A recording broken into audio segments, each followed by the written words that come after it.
programang ito ay rated SPG. Striktong patnubay at gabay ng magulang ang kailangan. Maaaring may masiselang tema, lengguwahe, karahasan, sexual, horror o droga na hindi angkop sa mga bata.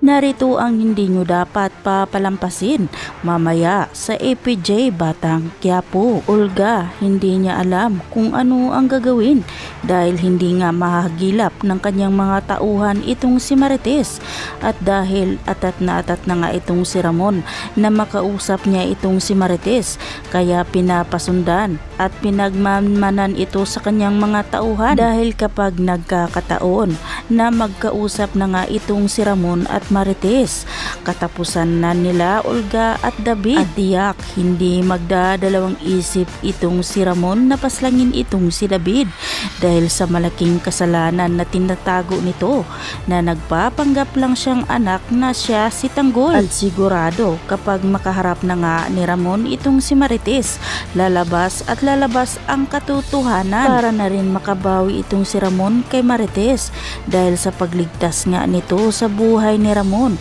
Kaya pinapasundan niya ito at pinagmanmanan upang kausapin nga ito at susuyuin nga ngayon ni Ramon itong si Marites upang mabuo ang kanilang pamilya. Ano kaya ang gagawin ni Olga kapag mabubuko na nga ang kanilang tinatago kay Ramon? Sa kabilang banda, inumpisahan na nga ni Divina na bigyan ng bagong misyon sila Tanggol, at ito nga ay kukuha na sila ng mga lokal upang gagamitin nga nila sa kanilang mga negosyo, at dinala na rin ni Boss Divina sila Tanggol sa isla, at kung saan pagmamay-ari lang naman lahat ito ni Boss Divina, kaya naman nagsama-sama ang magkaibigan na masaya. Malalaman kaya nila Marcelo at Don Pacondo na si Tanggol ang kumuha ng Star of Venus.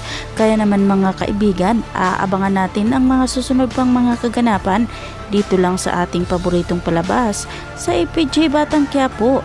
At huwag po sana ninyong kalimutan na i-like, i-share at pahingin na rin na isang subscribe. Maraming salamat sa inyong panonood.